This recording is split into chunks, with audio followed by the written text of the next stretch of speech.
Coming up, Kentucky businesses hoping to sell medical cannabis will have to join a lottery system that requires them to pay.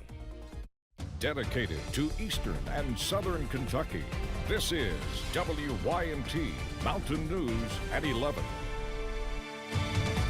Good evening, I'm Steve Hensley. Medical marijuana will be available in Kentucky in just more than 8 months. Yesterday, the governor announced the process for businesses to become dispensaries. It is a lottery system requiring them to buy in. It's possible that the medicinal form of cannabis outlined in the law could be sold in existing CBD businesses. But some people we spoke with today have concerns about the process. WYMT's Phil Pendleton has more. We have a little bit of everything with the exception of the flower. CBD places can be found throughout Kentucky, and starting January 1st, medical marijuana will be legal in the state. I've been fighting for medical marijuana for many, many years. At first glance, you might expect KY CBD Pharmacy to embrace the medical cannabis program.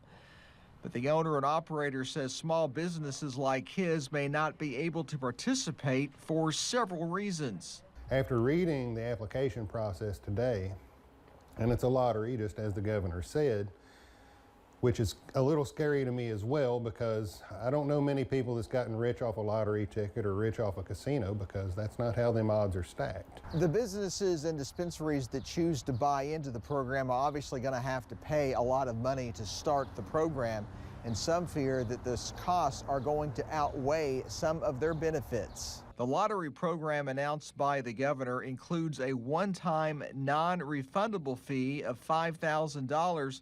Anthony says if he's chosen, he'll have to shell out an additional $30,000. They said they want the little guy that's been doing this for a long time to be contenders in this. That prices it out of the way of a whole lot of the little guys that's been doing this for many years. He says hemp suffered from overregulation. He fears the same could happen with medicinal marijuana. In Jessamine County, Phil Pendleton, WYMT Mountain News. Anthony tells us he wishes full decriminalization laws would pass in Kentucky, or at least people could vote on new laws as other states have. House Bill 5, also dubbed the Safer Kentucky Act, has garnered a lot of attention for its controversial provisions on homelessness. However, the 78-page bill contains much more than that. The bill's three-strike law would pertain to people who repeatedly commit violent offenses.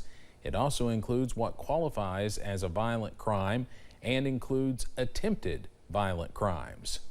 If you're a victim and you find out this person has multiple prior violent offenses, then everyone's going to say, then why are they out on the street?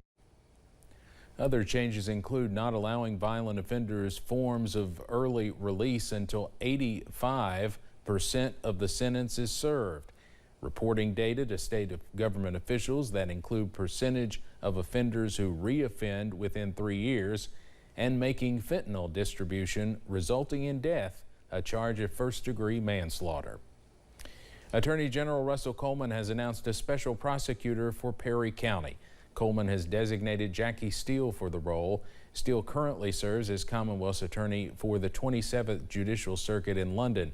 He's agreed to serve as Commonwealth's attorney in Perry County until Governor Beshear makes an appointment or voters elect a new Commonwealth's attorney in November. This comes after Scott Blair resigned as Commonwealth's attorney earlier this week after he was arrested and charged with wire fraud 1 week ago. We're still tracking a few pesky sprinkles as we go into your Friday night, but some drier air is on the way for most of this weekend. Up on First Alert Pinpoint Doppler, still tracking a few light sprinkles pushing into the Big Sandy Valley, zooming into Mingo, also into Logan counties in West Virginia. A few showers here, and same story moving into Martin County, also for our friends in Pike County, also into Floyd and Knott counties. Nothing too heavy, but a few light sprinkles. But again, some drier air is on the way. Also tracking some cooler conditions. Most of us in the 50s right now, down to 56 in Jackson, 57 from Manchester, London, also in Somerset, and 55 in Irvine, Pikeville, also Clintwood at this hour. And most of us wake up in the middle 40s to start your weekend. Those lows are cooler, and we see some even cooler lows as we go into your weekend, back in the lower 40s by Saturday, some 30s by Sunday nights. And again, we are tracking some much cooler air for this weekend, and also some sunshine by tomorrow. Your full weekend forecast coming up in just a few minutes. Steve? Cameron, thank you. Governor Andy Beshear announced he is taking an economic development trip to further support job growth. The governor will travel next week to Germany and Switzerland to meet with leaders at existing Kentucky companies considering future investment in the United States. The visit includes meetings with industry leaders, trade organizations, and the German Chamber of Commerce to explore future partnerships and job creation prospects. Officials with Volunteers of America are expanding its Women Addiction Recovery Facility in Clay County.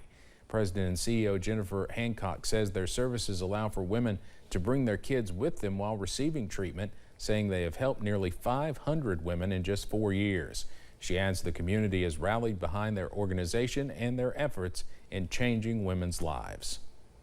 We all come together, even on a rainy Friday. We have people that came from the city of Louisville. We have the county and the city officials here. We have friends from our Advent Health Hospital system that are our key partners in helping our women deliver healthy babies. And so many more members of this community who genuinely care about helping these women and helping them get back on their feet. So it's really gratifying to see so many people here today in support of what we're doing.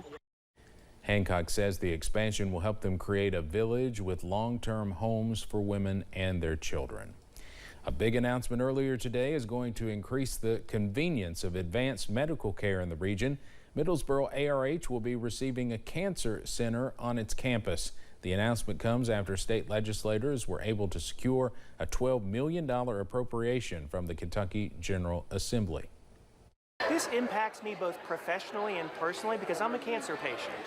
And I understand firsthand how difficult it is for many cancer patients to have to leave for either chemotherapy or radiation therapy. It's very difficult to drive daily for weeks, months on end, out of the area to a bigger city to receive care. Both State Senator Johnny Turner and Representative Adam Bowling were at the announcement and expressed their excitement for the region. It's a wrap on the second day of the Hillbilly Days Festival as the 47th event nears its final day. With a little more rain sprinkled in, folks still found a way to make it to downtown Pikeville for the music, merchants, and memories. With visitors and locals saying it's a fun festival full of food and attractions to kick off the festival season. We're meeting new friends every day and making new acquaintances, and people are just, it's a super thing to come to. So if you've never been to Hillbilly Days, I highly recommend that you come. The final day of the event is tomorrow with a parade scheduled for 2 p.m. There was micro wrestling at the Appalachian Wireless Arena tonight, and Struggle Jennings will be in concert there tomorrow night. Well, thousands of people are rocking out at a huge event at the Boyd County Fairgrounds. An area that was knee-high grass months ago is now the site of a two-day music festival drawing a crowd of close to 30,000. A number of big acts, including Miranda Lambert, Nelly, Kid Rock, and Jason Aldean, will be performing. You get 25 to 30,000 people in this town, and it is just, the excitement is huge right now. I mean, look around us. This place is amazing right now. The event continues tomorrow.